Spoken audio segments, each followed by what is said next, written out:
Bem-vindos a mais uma edição do JR 15 Minutos, o podcast da Record que aprofunda as notícias que mais mexem com a nossa vida.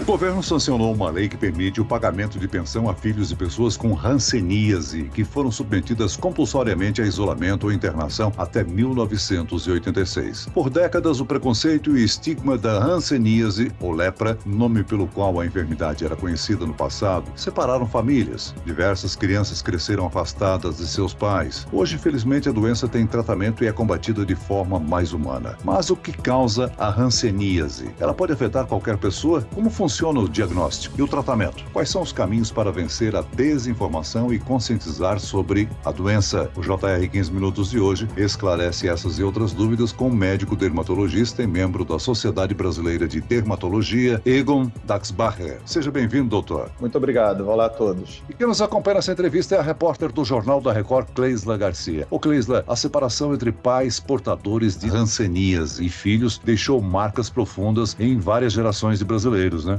Olá, Celso, muito obrigado pelo convite mais uma vez. Olá também para o Dr. Egon. O preconceito contra a hanseníase, ele é histórico. Décadas atrás, o Brasil adotava o isolamento ou a internação compulsória dos pacientes para o tratamento nessa condição. Na época, diversas crianças ficaram sem amparo, foram separadas dos pais, Celso. E agora, uma nova lei beneficia os herdeiros de pessoas que foram internadas até 1986, além de indenizar os pacientes que foram isolados compulsivamente na época, que ainda estejam vivos. O valor ele não pode ser inferior a um salário mínimo por mês. De acordo com o governo, a mudança é uma reparação histórica. Doutor, segundo o Ministério da Saúde, hoje cerca de 28 mil pessoas são acometidas pela condição todos os anos no Brasil. Agora, como é que a gente pode classificar? O que é essa enfermidade? Olha, essa é uma doença muito difícil, né? Uma doença que ela fica muito tempo escondida dentro do organismo, ou seja, ela tem um período de incubação longo, em que os sinais e sintomas da doença, né, não se manifestam de uma maneira muito fácil. Então, a gente precisa ficar muito atento, levar muita informação para autossuspeição e também fazer busca ativa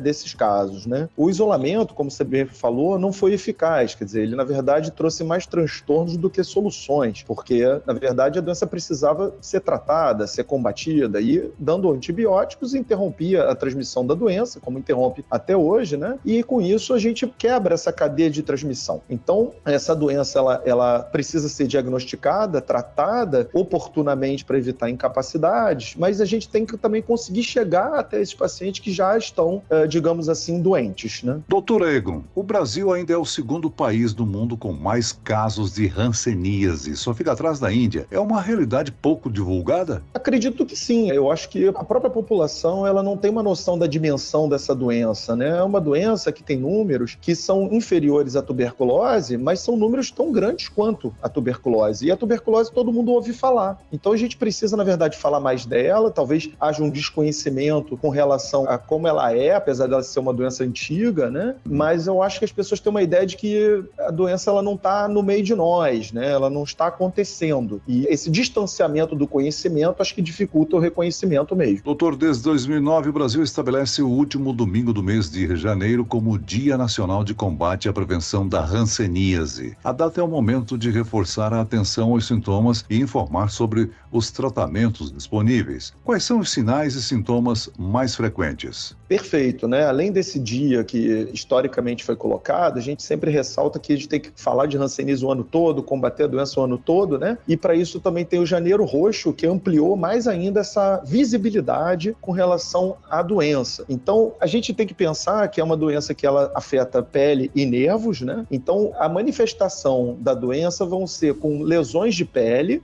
mais claras ou avermelhadas, e muitas vezes alguns caroços no corpo, onde nessas lesões a pessoa não sente direito, exatamente porque os nervos ficam danificados. Nas extremidades, como mão, pés e olhos, pode ocorrer deformidades, perda de força, uma dormência que a pessoa não percebe direito, se queima e não sabe, né? Então, tudo aquilo que a gente faz no dia a dia, a gente consegue detectar e se proteger, por exemplo, de uma pele pedrinha no sapato, uma pessoa dessa tem dificuldade, ela se queima e não percebeu, ela se machuca e não percebe. Então, é uma queixa difícil de reconhecer e a gente precisa falar, aproveitar essa data, esse mês, e falar cada vez mais desses sintomas, porque as pessoas que estão nos ouvindo podem reconhecer e procurar ajuda médica. A hanseníase ela é considerada uma das doenças mais antigas da humanidade e, ao longo dos séculos, chegou a ser confundida com outras tantas doenças de pele. Hoje, o diagnóstico para essa enfermidade é considerado acessível, doutor? Como é que são realizados os exames? A partir do momento que há uma suspeita e consegue-se chegar a um atendimento e você, suspeitando da doença, vai procurar os sinais e sintomas da doença, com um treinamento adequado, 90% dos casos vão ser resolvidos rapidamente com um olhar clínico. Claro que não é só o olhar, tem o examinar, o tocar, testar a sensibilidade, né? Ver se a pessoa sente o quente e o frio. Então, não é simplesmente olhar, né? Não é de olho, mas sim examinando e conversando com o paciente, né? A gente sabe também que o maior risco é de pessoas que têm contato ou conviveram com pessoas que tiveram ou têm hanseníase. Então, qual é o grupo de maior risco também? É aquele grupo de contactantes, de pessoas que moram ou moraram nos últimos 5 anos com alguém que tem ou teve hanseníase. Então, outras pessoas podem ter hanseníase? Podem, mas essas têm maior risco, 4 a 10 vezes mais risco. Então, nessa estratégia, o Ministério da Saúde aprovou e está implantando teste que não é teste diagnóstico, mas é um teste de rastreio, que é uma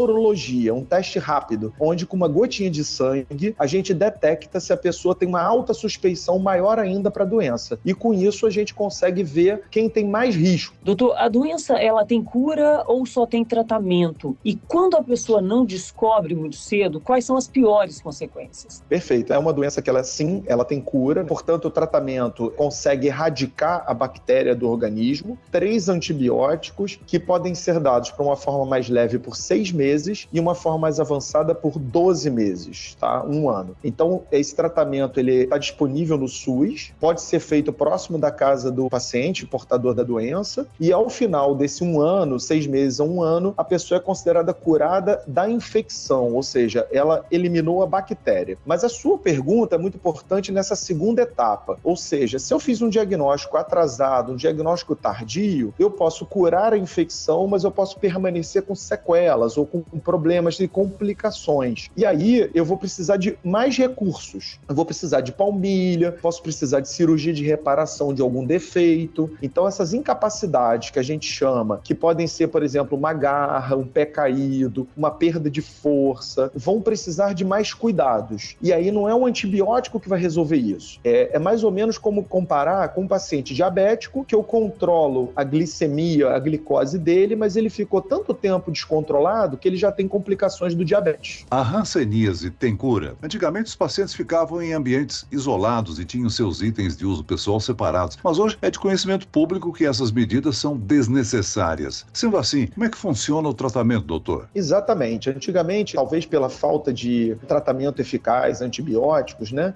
se faziam tentativas desesperadas e muitas vezes não científicas, né? E aí a tentativa de isolar foi totalmente desastrosa, né? Por isso mesmo uma reparação justa está sendo feita e já foi feita, inclusive, não só com os filhos separados, mas também com as pessoas isoladas nas antigas colônias. Então, assim, o afastamento, colocação de máscara, isolamento no fundo do quintal, em outro quartinho, moradia separada, separação de cama de um casal, afastamento de talheres, falta de relacionamento sexual afetivo, beijo, abraço, nada disso está indicado. Doutor, existe um estágio da doença onde ela é mais transmissível? Isso coincide com o ápice dessa doença? Qual o momento em que ela transmite mais? Então, a gente costuma separar, até para fins de tratamento, a doença entre os paucibacilares e os multibacilares. Traduzindo, a gente tem pacientes com poucos bacilos, portanto, eles têm menos de 5 lesões de pele, eles quase não têm complicações, e por outro lado, a gente tem os multibacilares, que tem mais de 5 lesões de pele, mais de um nervo afetado. Então, é um paciente mais avançado, avançado, né? Além disso, a gente tem um exame chamado baciloscopia que pode detectar a presença dessa bactéria também numa coleta que é feita. Então, esse grupo de pacientes mais avançados são considerados transmissores da doença.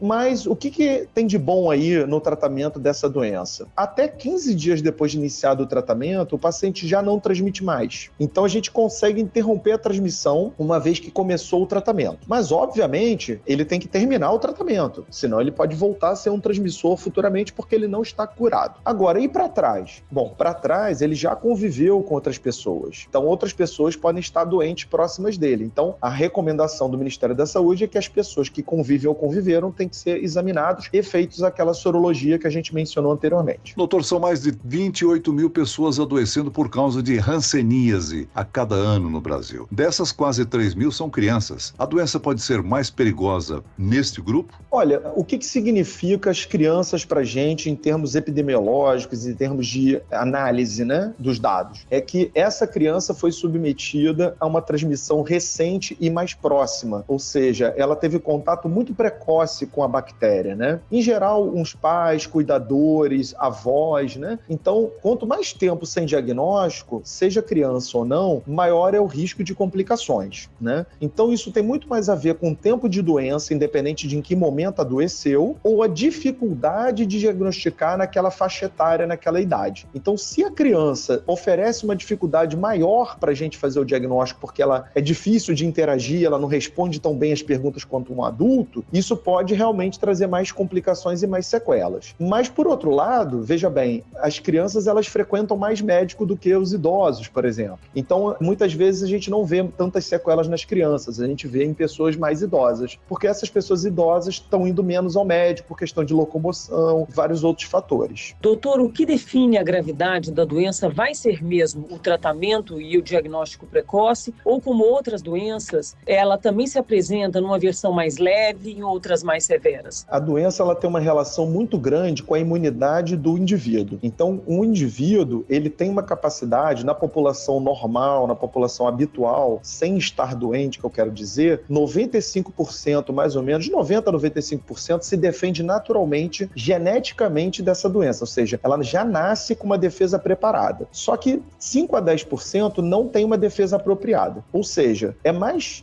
comum a gente encontrar uma pessoa que tem a capacidade de se defender e, portanto, não adoecer dessa doença do que adoecer de uma forma avançada. Só que dentre aqueles que adoecem, os que adoecem de uma forma avançada, eles ficam mais difíceis de detectar no início. Portanto, eles ficam mais para trás no diagnóstico. Demora mais tempo a ser detectado. E aí é que está o verdadeiro problema. A doença meio silenciosa nesses indivíduos sem defesa adequada, porque a imunidade dele não é tão boa, resultado, ele pode ter mais sequela. Esse é o grupo mais preocupante. Devido às lesões, os pacientes sofrem pelo estigma e discriminação. Toda essa desinformação dificulta o diagnóstico precoce de uma condição para a qual há tratamento e cura, doutor? Com certeza, Celso, traz problemas, porque, veja bem, se eu dependo que os familiares ou as pessoas que convivem com essa pessoa venham para ser examinadas e fazer um diagnóstico precoce, se esse paciente não se sentir à vontade para falar sobre o seu problema, se ele sofrer algum tipo de preconceito, de discriminação, se ele tiver que esconder a sua doença para não perder emprego ou não ser afastado da família, ele não vai revelar o seu diagnóstico para os seus conviventes, né? Então, isso vai trazer um transtorno até mesmo para quem não tem a doença ou que não sabe que tem a doença.